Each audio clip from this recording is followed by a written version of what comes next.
Hello, जय हिंद दोस्तों। चलिए आज भी रोज़ की भांति देखते हैं 10 करंट अफेयर्स डेली 6:30 बजे सुबह। फिर आज देखते हैं 10 करंट अफेयर। अगर चैनल पर नए हैं तो कृपया सब्सक्राइब कर दीजिए और लाइक कर दीजिए। आपका एक लाइक मुझे वीडियो बनाने को प्रेरित करता है। चलिए आज का पहला क्वेश्चन देखते हैं और ये अच्छा क्वेश्चन है जो अभी हाल फिलहाल में हुआ है, उससे करंट अफेयर संबंधित है। एग्जाम में ये पूछना है क्वेश्चन। चलिए आज का पहला क्वेश्चन देखते हैं। पहला क्वेश्चन है, निम्नलिखित में से कौन सा चंद्रयान 3 मिशन का उद्देश्य है? निम्नलिखित में से कौन सा चंद्रयान 3 मिशन का उद्देश्य है? तो यह कौन सा उद्देश्य है? चंद्र सतह पर सुरक्षित और सॉफ्ट लैंडिंग प्रदर्शित करने के लिए। दूसरा कह रहा है चंद्रमा पर रोवर के घूमने प्रदर्शन करने के लिए। चंद्रमा पर रोवर के घूमने का प्रदर्शन करने के लिए इन सिटू वैज्ञानिक प्रयोग करने के लिए उपयुक्त क्या होगा? सभी। चंद्रयान 3 मिशन का उद्देश्य है चंद्र सतह पर सुरक्षित और सॉफ्ट लैंडिंग प्रदर्शित करने के लिए। दूसरा, चंद्रमा पर रोवर के घूमने का प्रदर्शन करने के लिए इन सिटू वैज्ञानिक प्रयोग करने के लिए। सभी सही है। ये सब के लिए चंद्रयान 3 भेजा गया। इससे पहले चंद्रयान 2 भेजा गया था जो असफल रह गया उसका रोवर। चलिए अगला क्वेश्चन देखते हैं। अगला क्वेश्चन है फसल विद्युतीकरण। अगला क्वेश्चन है फसल विद्युतीकरण कार्यक्रम राष्ट्रीय कृषि विकास योजना के लिए एक उप योजना है। कार्यक्रम के संबंध में निम्नलिखित कथनों पर विचार करिए। कह रहा है फसल विद्युतीकरण जो कार्यक्रम है राष्ट्रीय कृषि विकास योजना की एक उप योजना है। इस कार्यक्रम के संबंध में कथनों पर विचार करिए कि सही है कि कौन गलत है। इसमें से कितने कथन है जो सही है? देखिए पहला कह रहा है फसल विविधीकरण कार्यक्रम एक प्राथमिक उद्देश्य एक फसल पर निर्भरता को कम करने के लिए विभिन्न प्रकार की फसलों की खेती को बढ़ावा देना है। दूसरा कथन कह रहा है इस कार्यक्रम के तहत किसानों को फसल विविधीकरण प्रथाओं को अपनाने के लिए प्रोत्साहित करने के लिए वित्तीय प्रोत्साहन और तकनीकी सहायता प्रदान की जाती है। तीसरा क्वेश्चन कहता है फसल विविधीकरण कार्यक्रम उच्च मूल्य वाली फसलों की खेती को बढ़ावा देकर फसल रोटेशन में सुधार करके नवीन कृषि तकनीक को पेश करके किसानों की आय बढ़ाने पर केंद्रित है। कह रहा है कि देखिए फसल विविधीकरण कार्यक्रम राष्ट्रीय कृषि विकास योजना का एक उप योजना है। इसके संबंध में क्या क्या सही है, कितने कथन सही है? देखिए कह रहा है फसल विविधीकरण कार्यक्रम प्राथमिक उद्देश्य यह है कि फसल को एक ही फसल पर निर्भर कम करने के लिए। दूसरा कहता है इस कार्यक्रम के तहत फसल को विविधीकरण प्रथाओं को अपनाने, मतलब जो भी प्रथा नई तकनीक आई है विविधीकरण यानी सही ढंग से किया जाए खेती, उसके लिए ये दिया हुआ है। और तीसरा कह रहा है कि नया फसल विविधीकरण कार्यक्रम उच्च मूल्य वाली फसलों की खेती को बढ़ावा देकर, मतलब जितने भी उच्च मूल्य में जो फसल बिकता है उसको खेती को बढ़ावा देकर फसल रोटेशन प्रथाओं में सुधार करके मुझे कौन फसल कब लगाना चाहिए और नवीन कृषि तकनीक को पेश करके किसानों को आय बढ़ाने पर केंद्रित है। ये तीनों सही है। तीनों कथन क्या है? सही है। इस फसल विविधीकरण का राष्ट्रीय कृषि विकास योजना ये उप योजना है, ये इसके तीनों संबंध में ये सही है। चलिए अगला क्वेश्चन देखते हैं। अगला क्वेश्चन है विदेशी मुद्रा प्रबंधन अधिनियम फेमा 1999 की धारा 37A के संबंध में निम्नलिखित कथनों पर विचार कीजिए। कथन पर विचार करना है कि 37A के संबंध में विदेशी जो मुद्रा प्रबंधन अधिनियम फेमा है 1999 की धारा 37A के संबंध में विचार करना है। पहला कथन है यह प्रवर्तक निदेशालय ईडी को फेमा के उल्लंघन में भारत के बाहर धारित किसी भी विदेशी मुद्रा, विदेशी प्रतिभूति या किसी अचल संपत्ति के समतुल्य संपत्ति को जब्त करने का अधिकार देता है।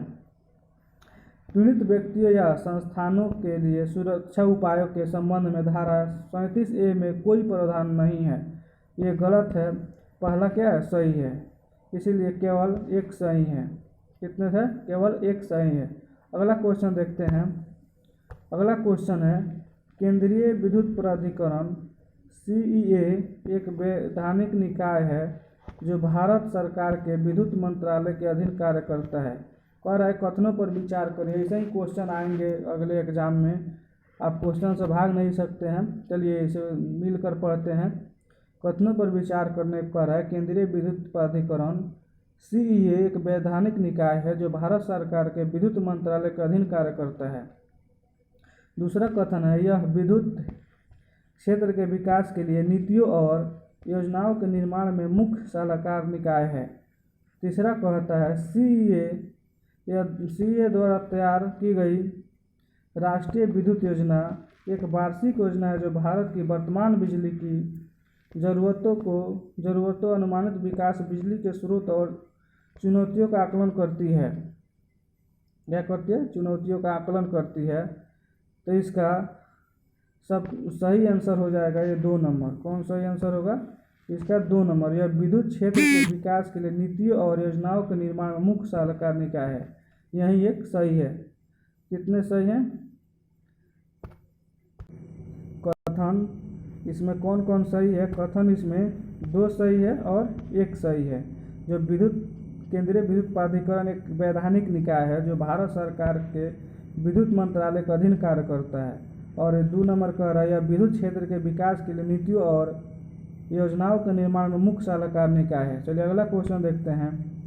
अगला क्वेश्चन है, निम्नलिखित देशों पर विचार कीजिए। क्या कर रहा है? जो Kazakhstan, Kyrgyzstan, Tajikistan, Turkmenistan, Iran, Afghanistan. हाल ही में हुए चीन मध्य एशिया शिखर सम्मेलन C+C5 में उपयुक्त में से कितने देशों ने भाग लिया था? इसमें से कितने देशों ने भाग लिया है? तो C+C5 क्या है? चाइना। C मतलब चाइना और प्लस उसके पड़ोसी जो है C5 देश, उसके बारे में कह रहा है जो कितने देशों ने इसमें से भाग लिया है। इसमें तो C+C5 में 5 देश भाग लेते हैं और चाइना एक 6 देश हो गया। देखिए, कजाकिस्तान, किर्गिस्तान, तजाकिस्तान, तुर्कमेनिस्तान और उज्बेकिस्तान। कौन? उज्बेकिस्तान। इसमें इसका आंसर हो जाएगा 4 देशों ने इसमें से भाग लिया। कितने देश? 4 देश। अगला क्वेश्चन देखते हैं। अगला क्वेश्चन है विदेशी पोर्टफोलियो निवेश यानी FPI के बारे में निम्नलिखित कथनों पर विचार कीजिए। FDI की तुलना में FPI निवेश का अधिक सुरक्षित और स्थिर रूप है। दूसरा कह रहा है, FPI को व्यक्तिगत निवेशक और संस्थागत निवेशक दोनों बना सकते हैं। तो ये पहला क्वेश्चन गलत है, पहला ये कथन गलत है, दूसरा सही है। FPI को व्यक्तिगत निवेशक और संस्थागत निवेशक दोनों बना सकते हैं, क्योंकि ये इसको हॉट मनी कहते हैं। FPI को हॉट मनी भी कहते हैं। क्या कहते हैं? हॉट मनी भी कहते हैं।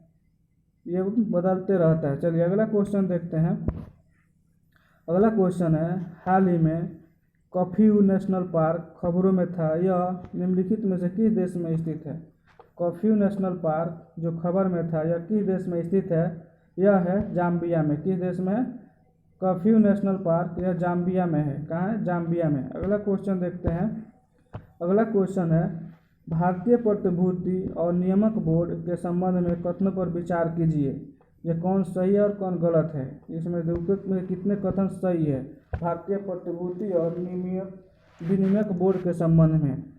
भारतीय प्रतिभूति और विनिमयक बोर्ड की स्थापना कंपनी अधिनियम 2013 के प्रावधानों के तहत एक संवैधानिक निकाय के रूप में की गई थी।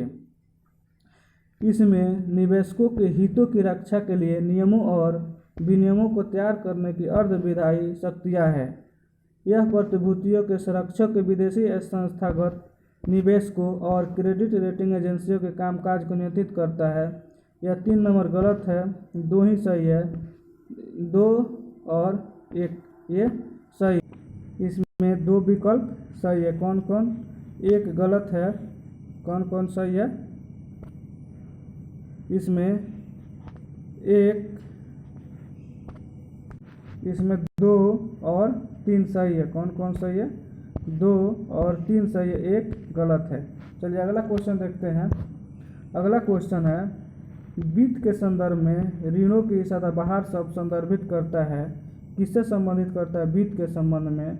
वित्त के संबंध में यह एक ऐसी प्रथा है जहां बैंक कर्ज से लदी कंपनियों को पिछले ऋणों को चुकाने में मदद करता है। क्या करता है?